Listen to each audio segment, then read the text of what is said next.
right, welcome, ladies and gentlemen, boys and girls, to the Wombo Combo Podcast, a Dota 2 competitive podcast, of course, as I'm Breaky CPK and joined by BSJ, here to talk about some competitive Dota, and we definitely have plenty to talk about. Speaking of Dota 2, we got the Major. The Major, of course, beginning over the weekend, going to give our takes and thoughts and really just go over the results there as far as how things are shaping up so far as we enter the playoffs. But before we get into that too much, BSJ, how you doing, man?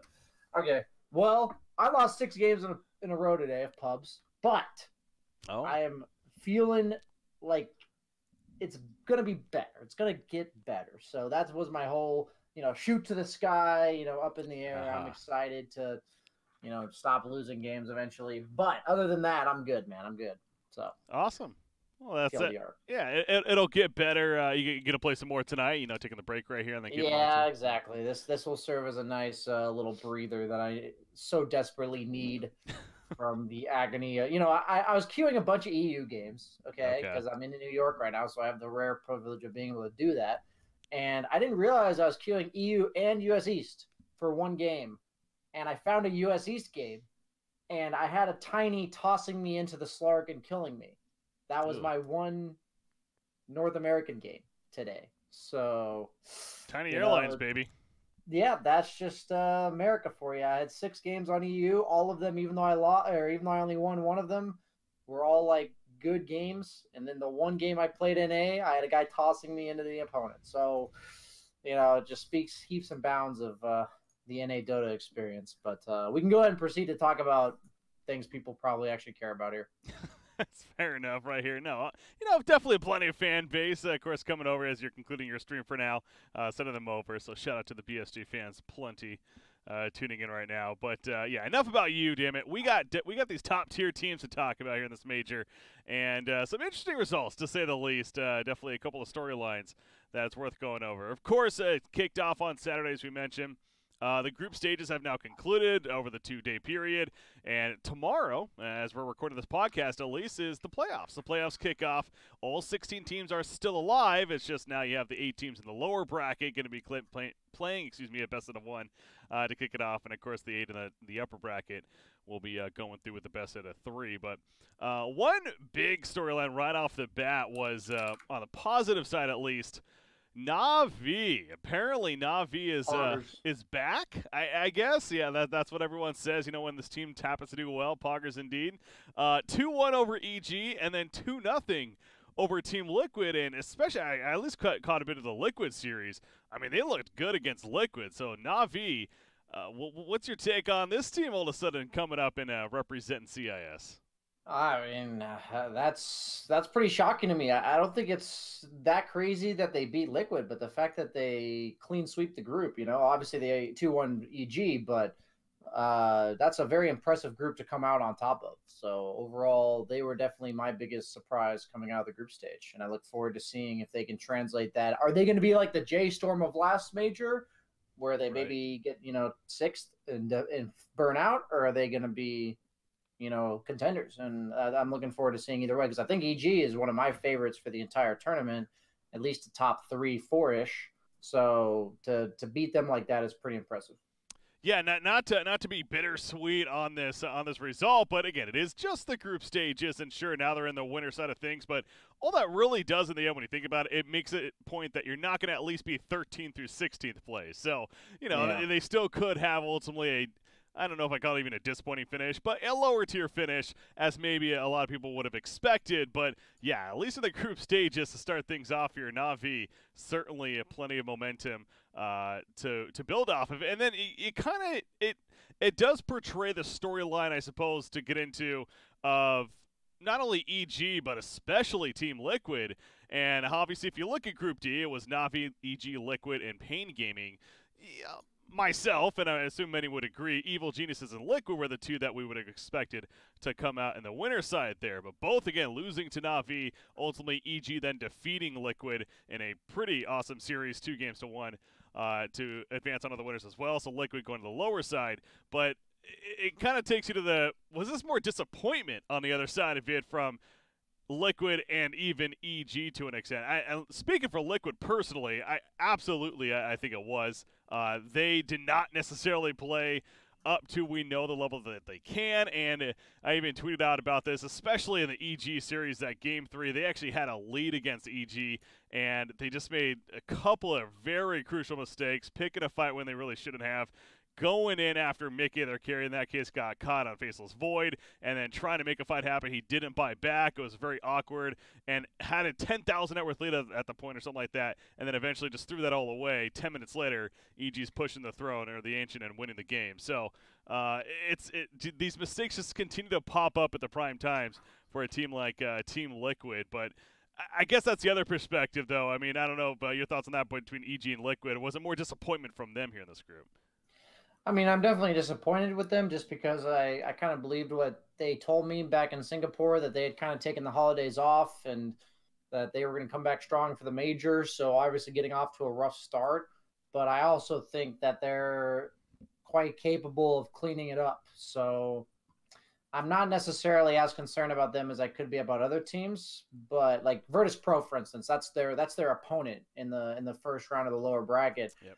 I would be shocked if they lost that game. Like Virtus Pro just straight up went 0-4 in their group stage, got 2-0'd by Reality Rift, who, got third place in the SEA quals, or second place maybe. They did get second, but still.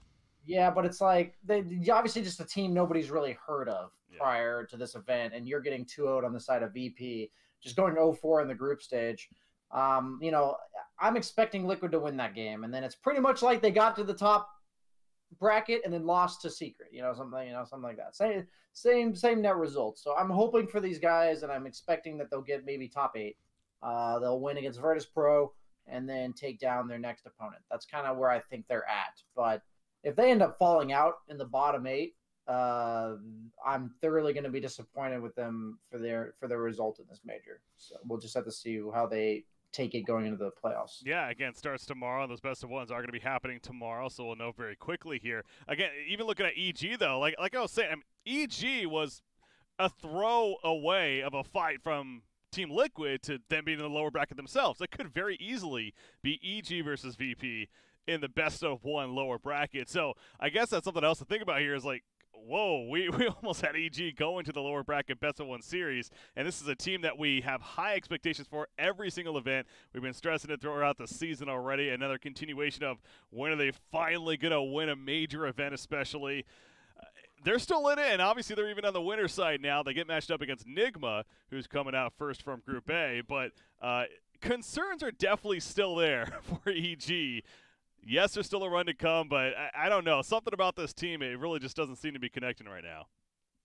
Yeah, I don't know, man. EG is always so weird. How can you have these players that are so fucking good and yet just aren't the best? I like in terms of just individual talent, like one of the best, if not the best mid laners from the SEA region. You have Arteezy, who's the best carry from the NA region. Debatably, I guess now that Sumail's moved to carry. And then you have Fly, who's won majors, one of the best captains in the world. Crit, who's insanely strong at the 4. Obviously, Ramsey's a bit new at the 3, man, but I don't get it how this team can't just be clean sweeping people. And I think it really does show the lack or the importance of team cohesion as well as teamwork in Dota, just because individual skill is just not good enough. And I mean, this looks like a scary matchup for them. I mean, Team Nigma is kind of riding the wave that IG rode in the first minor major cycle, where they win the minor and then come out of the group stage in the winner bracket. And even though I think Team Nigma's group was overall weaker, only having to beat TNC and then Fnatic, I think Fnatic's kind of proven that they're not as good as people thought they were originally, even though they are still a group of good players. And then TNC obviously was seeded number 1 in the tournament just because of DPC points this season's thus far. And as you've mentioned, you were kind of expecting them to not perform all that well, and we're kind of seeing that already. They're dropping. They got last in their group, so that's looking rough for them. Only taking 1 game the entire group stage, going 1-2 against Nigma, taking the first game and then losing 2 games more, and then losing 2 games to Aster. I think when it comes to disappointments, it's the teams that just look like they had no glimpse of hope. No glimpse of hope for these teams. And TNC looked real rough in the group stage. And if I need to segue to my boys, my dark horse that I had as a potential team that I define as like being insanely good potentially, and that's Chaos. I said they're a dark horse for a reason, but they just drop 0-2 to Beast Coast and 0-2 to Vici. Obviously, Vici is quite a good opponent. I would say Chaos's group was a pretty tough one, all things considered. But going 0-4 like that is a rough one. And in terms of their first opponent in the lower stage, in the group stage, the best of ones, they have Team Aster, who had pretty much a terrible performance against Fnatic. They went 0-4, but then they 2-0 TNC. So don't really know what to think about who I like for that series, because TNC clearly is not looking good. So does 2-0ing them really mean that much? Kind of all over the place with what I'm talking about, but these are all kind of falling into place with the people that have something to prove this tournament are all stuck in these best of ones. So it feels like it. Yeah. Yeah. It really basically. does. Yeah, going back to your TNC point, I was going to bring that up as well. It's just this is a team that they're going to have to play against their brethrens in Reality Rift, and best of ones. Again, we know anything can obviously happen. I know that's a cliche thing to say, but it stands, especially with how chaotic the patch to an extent is right now, and people still seem to be really figuring out. And there is that randomness side of it as well with the neutral items and everything too. So certainly keeping that in mind, but. It is possible that teams like Chaos, TNC, Liquid could all be out in 13th through 16th place. I mean, that is a realistic possibility with how things have shaped up right now. So certainly disappointment is afoot for at least a couple of these teams, maybe one, but we'll see who that ends up being. But back to positive, I mean, you do have the expected, of course. You got Secret, you got Vici Gaming, you mentioned Nigma, you mentioned IG. All looking pretty strong here in this event, and as we did expect in the winner side of things when it comes down to how the brackets have been made. So speaking on that topic, actually, the first round, I've already hinted at a couple of the matchups. Is there any that really stand out to you that you're super excited to see? More so on the winner side. I mean, lower side, sure, I guess too, but winner side, I mean, we got some great matches. Just to go over them, you got Nigma versus EG. IG versus Vici Gaming, Secret versus Fnatic, and then Na'Vi versus Alliance. The Na'Vi Alliance series we get to see once again. It really is, man. It's kind of cool how that works. It's so funny how that's like that's the series that everyone always talks about, Na'Vi Alliance, even though those teams are literally all different players. They change so much. I mean, the two I'm most looking for, I hate to say it, I think the lamest one is the Team Secret versus Fnatic series. I kind of expect that to be pretty one-sided. But the other three, I'm very excited about. I think the EG Enigma series will be hype. I think the Chinese series will be like really hype as well. Like I think those are two of the best teams in the world, IG, VG, and then obviously the Na'Vi Alliance. Like that's just a storyline in of itself. So it's kind of funny, you never know how the tournament organizers do it in terms of how the groups go A, B, C, D. Meaning, like, do they make it so it's possible for Na'Vi to play Alliance? Like, was that intentional in terms of who's in A? Like, they do seed the groups, right? But like, what group is specifically A, B, C, and D is what I'm referring to. It's kind of funny to me how it works out. But no, man, I if I had to choose one, though, it would probably be the Nigma EG series. I think, like, it's either the IG Vici is like an exciting series and all, but I know both those teams are really good. So with Nigma EG, I think both of these teams have insanely high potential, but haven't proven it yet. So like haven't met what I think even they expect of themselves in terms of potential. Yes, they look really good. Yes, their rosters are insanely strong. They both place very highly at TI, but what do you have to show me this season? And I think this bracket, this like the winner of that series could potentially, take the series off of IG Vici, which puts them in top 3. Yeah. But the loser, I think, is quite capable of also facing a pretty difficult opponent in the lower bracket. So, yeah, kind of building off what you said there. EG is, I go back to, they were very close to even being in the lower bracket, and it was very possible. So they're in the winner side. They still, we knew that going into this event, and especially more so now how their group stages went. They have so much to continue to prove.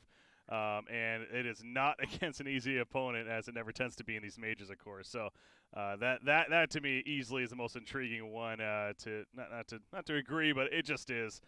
Frankly, I am noticing though, it's interesting how he has these. You talk about how they maybe set it up potentially to have some of these matchups here. There's several that are actually inter-region matchups. You got Invictus Gaming versus Vici, of course, from China. Beast Coast versus Pain going at it there in the lower bracket. And then we mentioned Reality Rift versus TNC as well down there. Southeast Asian teams going at it. So it's funny how that worked out that way, I guess, in the end. The one that really sounded Liquid versus Virtus Pro, man. If this was 1 year ago down in the lower bracket, it's like, wait, what is happening? A little more understandable now, of course, as things have definitely changed. But the ever-evolving scene that is Dota 2 in the rosters, of course. So all 16 teams are still in it, though. Anything can definitely still happen. And before we give our predictions, ultimately, I did want to take a look at the meta as far as the strategies and the heroes that we did get to see throughout. Always intriguing, especially after a bigger patch. And right off the bat, man, Lich was the most picked hero and exactly a 50% win percentage. Really interesting how that worked out. But 24 matches played, a 12-12 record. Next in line was Rubik at 20, and then Disruptor at 17, and it goes down from there. But that helps give you an idea. Lich was by far the most picked hero at this event, of course, in that support role. And it follows with the support, and then Slark being the first of the cores, really, that pops up there as far as the more picked. But yeah, your thoughts on the more picked heroes, at least. Not too surprising. I think Glitch has proven to be just a really strong laning support, and it's really hard to argue banning the hero, I think. He doesn't do one thing in particularly amazing. You know, he does a little bit of everything, a little bit defensive, a little bit aggressive, has a decent stun in terms of the channel. You know, he's just an all-around decent hero. What I mean by decent is he doesn't have any major weaknesses, and he doesn't have amazing strengths by any means. And so it's like very reliable laner, but do you really ban it? Like, because the other team might pick it first round? Not really.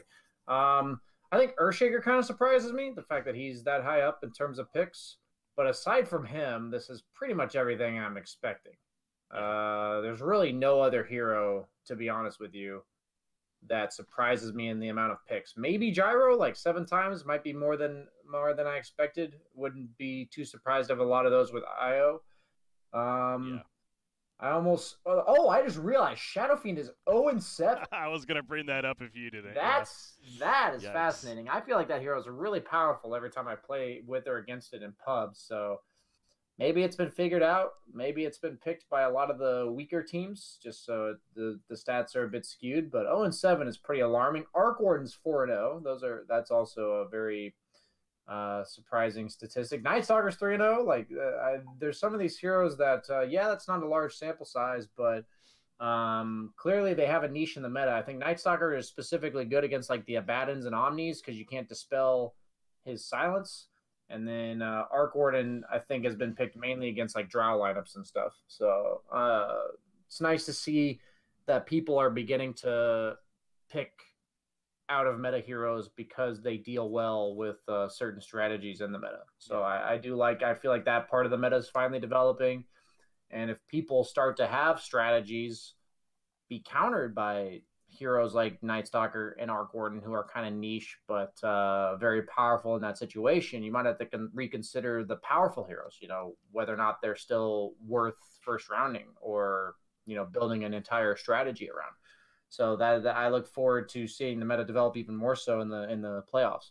I'm only sad because I haven't been able to watch more than a third of the games just because they're all at freaking 4 a.m., 5 a.m. But every time I wake up in the morning, I've turned on the stream, and the games have been pretty entertaining. Yeah. So I'm glad to see the quality of Dota for this major is, to say the least, just exciting to watch. I like to watch it. So Dota can sometimes be like, I think the last major everyone was kind of bored with the meta and kind of just had lost a lot of momentum in terms of a spectator sport, but I think it's kind of back with this major, so it's nice to see. Yeah, new patch helps with that. But going back to that point too, I remember seeing a thing about it and looking back here too. The 4 opening matches all were 2-1 series.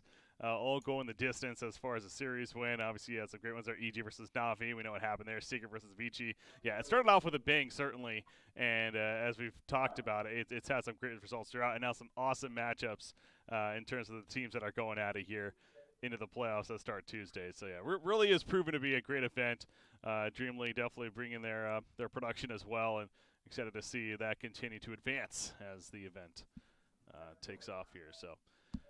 Yeah, meta stuff, again, that was really intriguing to me, Lich, seeing him at the top there, but the one other point, or the one other thing I wanted to bring up before moving on from it is Ursa. Ursa was actually not seen at all. It was only banned once even, and just not picked at all. I feel like this is a hero, maybe this is more pub-based analysis, but we see this hero a lot, and I think we did see it a fair amount at the minor, I even want to say, but not being picked up here at the major at all. It was picked some. To be honest, I think they just gave him the nerf bat a little too hard. He's been his base movement speed, base armor, base or mana cost on his Q, cooldown on his Q, cooldown on his ultimate.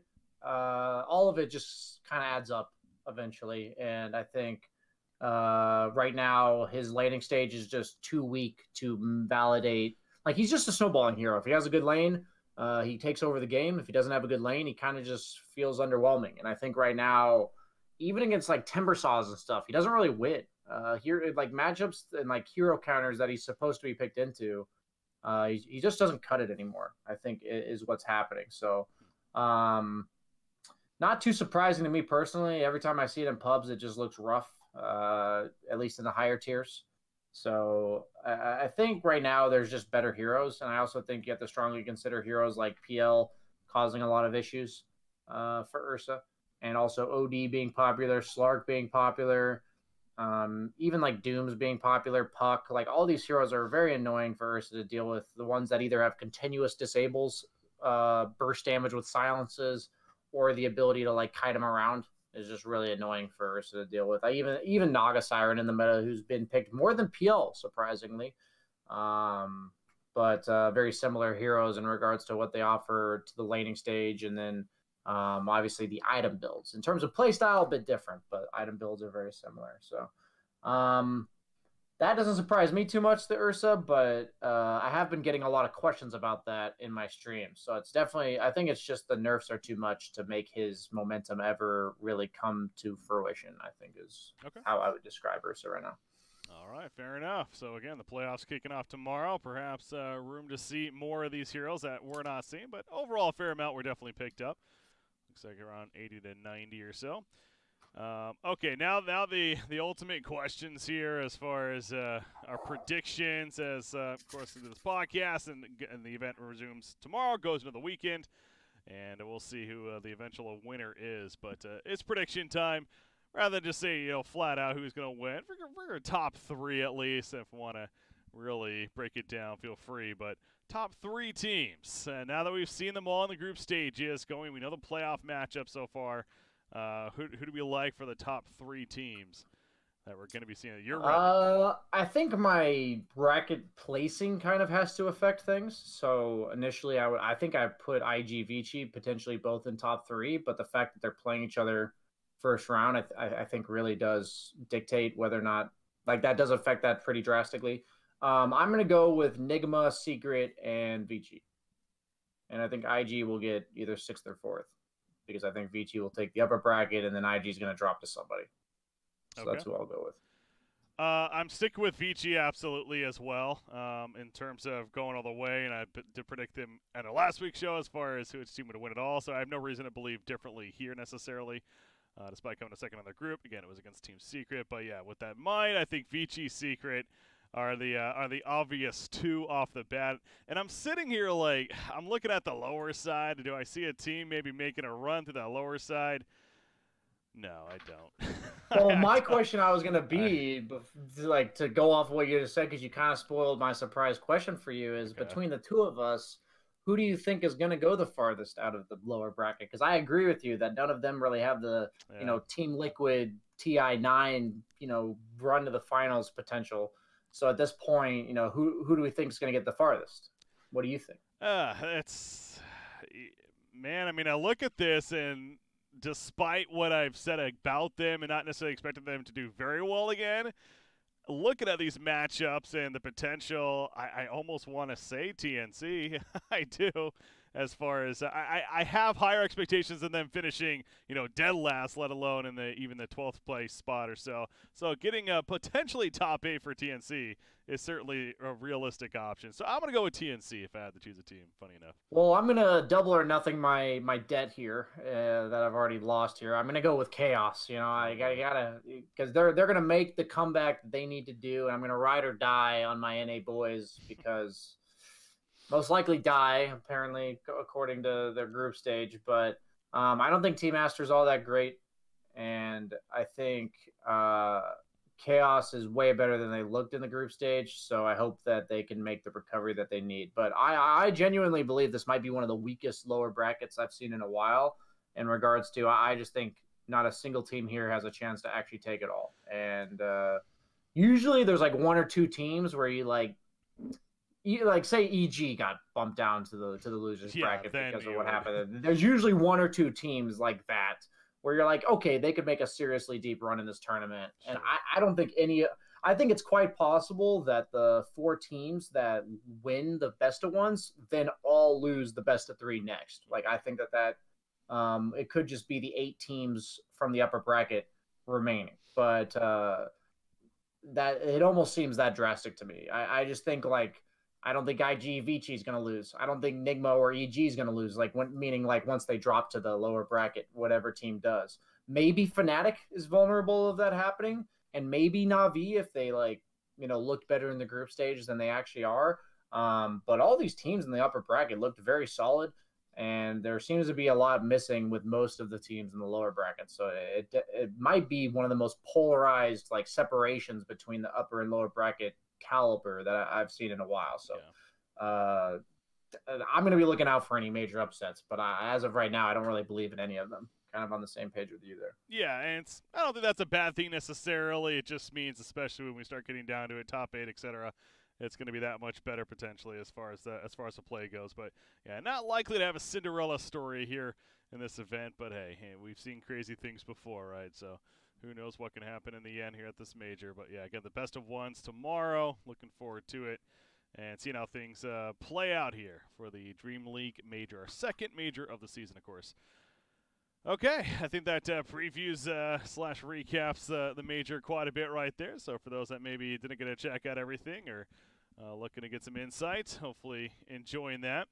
Not much else to go over outside of that, of course, going on as typical. But at the same time, there was a couple bits of information that came out today, in fact, as we were preparing for the show.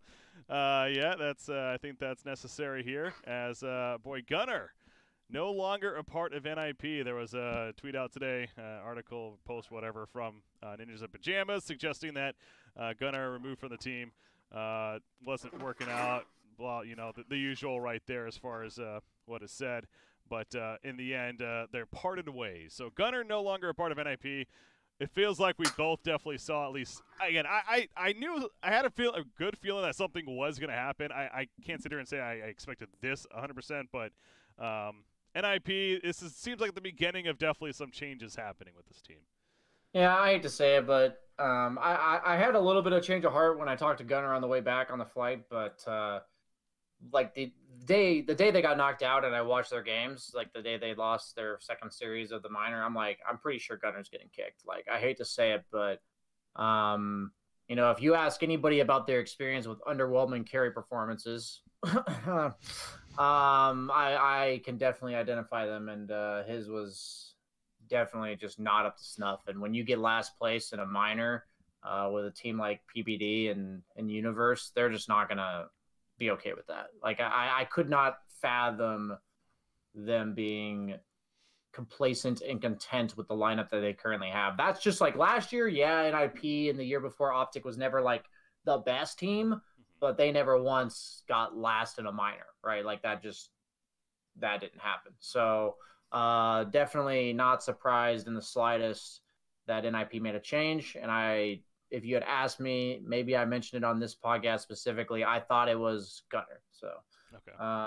that I was hoping for his sake that it wasn't going to happen, because it's rough that he just switched roles and give him some time to settle. But the season's already 2/5 over, so you can't take too long. You only got so much time before TI and settling your roster and pulling it all together, sadly. Yeah, that to me again, I don't know 100%, but even just going off some information that we have heard, it's, how much were they really preparing for this event? And so, and as you pointed out too, with him specifically having to go from position 2 to 1 before the event, not that, that was a surprise. It's not like you found that out at the event itself. You knew going in, sure, but it's one of these cases of there's a lot of pressure, especially on a player like Gunner, he's newer to the competitive scene, that top tier in general. He's playing with these big dog TI winners, Universe, BPD is mentioned. No doubt it's not easy. Not to make excuses here, but you do got to wonder, is PPD specifically, because he's a captain after all, is he going to be searching for somebody more proven, more experienced, that could just come in and not have to worry about, he did it last season with CCNC, and that kind of worked out. Obviously, he's doing fairly well for himself, but now he's doing it this year with Gunner. It seems like maybe, especially with already halfway through the season to an extent, they're just going to look for that experience over trying to find something, a diamond in the rough, I guess you could say. And there's a couple of names that do come to mind, right? We always go back to Samael. We don't know 100% what that situation is, but you got to think he's at least a candidate. And dare I say Mason? Is Mason coming back to competitive Dota? I mean, I have a hard time believing PPD would play with Mason. I don't think they hate each other or anything. I just don't. I've never seen them be like friends. So maybe I'm wrong though. Maybe I have a hard time believing that. But yeah, I'm curious. Like they said, they're holding tryouts. I can't imagine they would say that unless if they actually had ideal candidate, like if they actually had somebody they thought was going to be for sure who it is. So I have no idea what they're going to do. I think Sumail, if he's not on a team now, like after this cycle, then clearly there's contract issues, and more so to that with his previous engagement with EG. But I would love to see him on this team. Obviously throwback to TI5. Will that actually happen? Seems a bit skeptical to me. I'm under the impression that him and PPD weren't on the best of terms, but at the end of the day, it is professional Dota, and much more matters to win than it does to be best friends with your teammates, unless you're OG, where they're all just happy and friends and such. And they still win. Yeah, it's crazy. Again, it's going to continue to be pretty interesting there to see how that develops. And dare I say, not to put the rumor mill out there, but you also have to think about the possibility of poaching, right? And poaching from other teams. And a team like J-Storm, who just had a very poor performance going into this cycle. Yeah, Moo and Nine, both of those candidates potentially. Of course, Moo being that position 1 for that team. So definitely some names to think about. But like you said, holding tryouts, so maybe they will be able to find somebody that we aren't as familiar with. I mean, they kind of already have that in Tanner as their mid player currently. That we're still trying to figure out what he can bring to the table. So who knows there? But NIP, that'll be one of the fun storylines to follow going into the next cycle. Of course, after the major wraps up, and I don't have the schedule in front of me, but I assume the qualifiers for the next cycle is going to start pretty quickly, as it usually does. Maybe a week or so break, but find out. Probably don't have too long. No. Like you said, it is probably going to be in the next 2 weeks or so. So yeah, gotta make it happen. That's the grind of the Dota region, or of the Dota season, and the fact that they're back in EU seems a little bit scary for qualifications, but their argument for that was that we clearly haven't been giving the performance we need, and we don't care nearly as much about going to the events as we do getting better.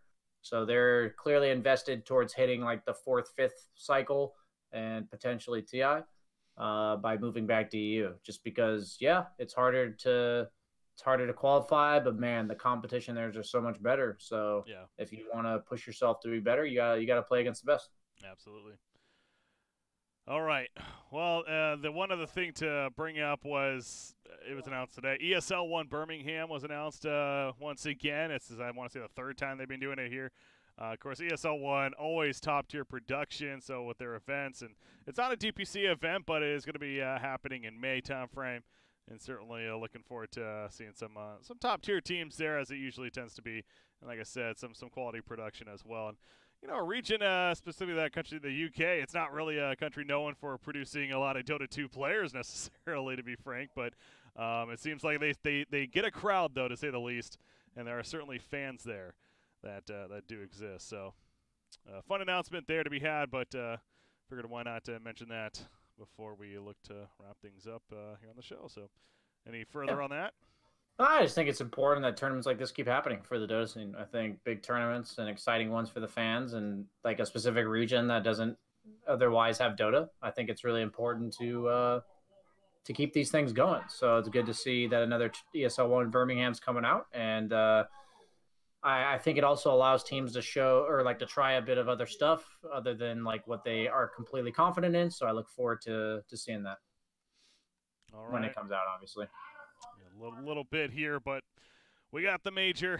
Continues tomorrow, depending on when you listen to this show. Point is, it's throughout this week into the weekend. Of course, we'll find out who the Cycle 2 major champion is here for Dream League. But I think that pretty much does it, though, for the show, for our next for our episode here of the Wombo Combo. So once again, I ask BSJ, anything else in general before we go? Nah, man, I'm just gonna go back to losing some pubs. I mean, winning some pubs. Of course. So that's the grind that I'm on, and I the one thing is I've been queuing EU, and it's been super fun to play because all the players are at Dream League right now. Yeah. So the one thing that I love about big LANs, if they're ever within reach of me, is that you get to play against all the people at once. I think that's the one thing I really missed about TI last year, was it being in China. Was all the other years I just played against all the best players coming to NA literally in one region. So that's pretty cool. I'm going to be enjoying that. And that's a part of the major for me that's actually super fun and something most people don't think about. Well, next major is going to be ESL, right? And that's Los Angeles. So NA, exactly. baby. I'm double dipping, baby, 2 in a row. That's going to be a good time. US West servers back. Yeah, we'll see. We'll see. All right, have fun in your NA pubs as the night goes on here in the Tiny Airlines to come.